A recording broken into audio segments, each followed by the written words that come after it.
Hello, wonderfuls. I want to share with you about a profound experience that I had this morning in a mentoring session with Joss Tennant, who is an incredible theta healing practitioner in town. And if you don't know about her, I strongly recommend that you do. So this morning was the last session of a 10-year series that she's been offering to anybody who's trained with her. And she invited us to look at the past 10 years and what has occurred in our life. And then she gave us the opportunity to feel into, to imagine the next 6 months and who we're going to be in the next 6 months. And then she asked this question, right? What is the fear that comes up for you when you start visioning into your first 6 months? And I might cry during this because it was a really powerful and tender experience for me. And what I noticed, that I had this fear that I was going to fail.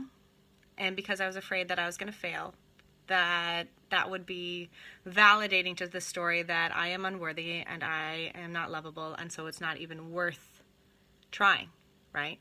It's not even worth reaching out for my dreams, right? It's not even worth stepping into my bigger self.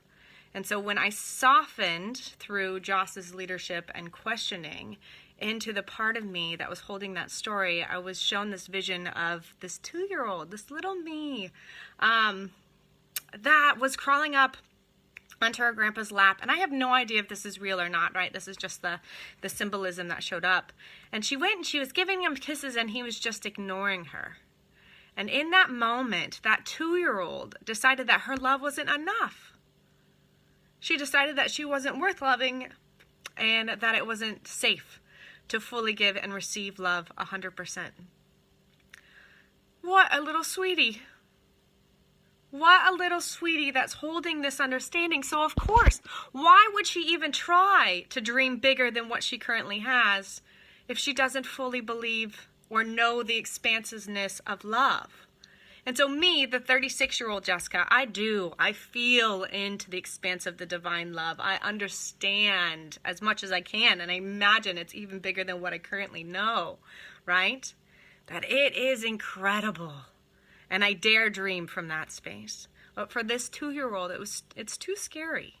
And so Joss asked us and asked me, right, what's the new story? And I came up with a story from my head, right? The new story is I am safe to trust, love, and easily give and receive 100% of what is here for me.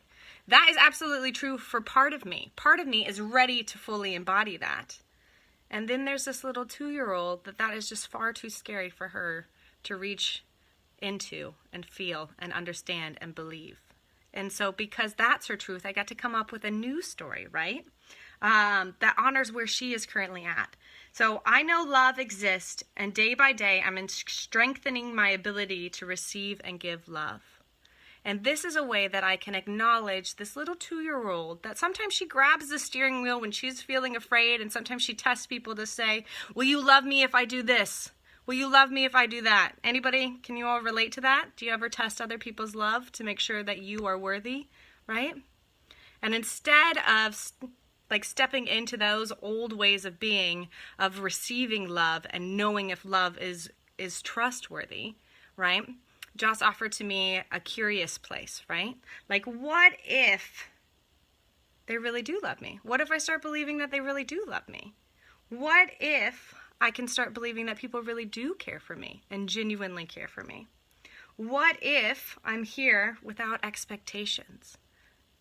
What if I start inviting this perspective for this 2-year-old so she can begin safely exploring what it feels like to be in the world with love? That to me feels really exciting. So that this little one can start being held, can start receiving the expansiveness, the joy, the playfulness, the fun that is available when we believe in love, right?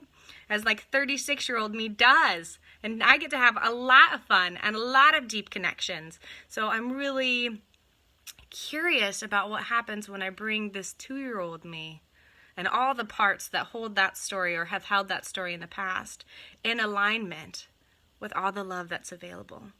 So this is a kind reminder to be really compassionate with yourself and all parts of you as you are journeying in this human existence. And there's different parts of you that are holding various belief systems and are learning how to be more deeply in love. Yeah. Okay, so I have lots and lots and lots of love for you, and I have lots and lots and lots of love for me. So how can you invite more self-love into this moment? All right, thank you for letting me share my vulnerability and for being a safe place. All right, lots of love.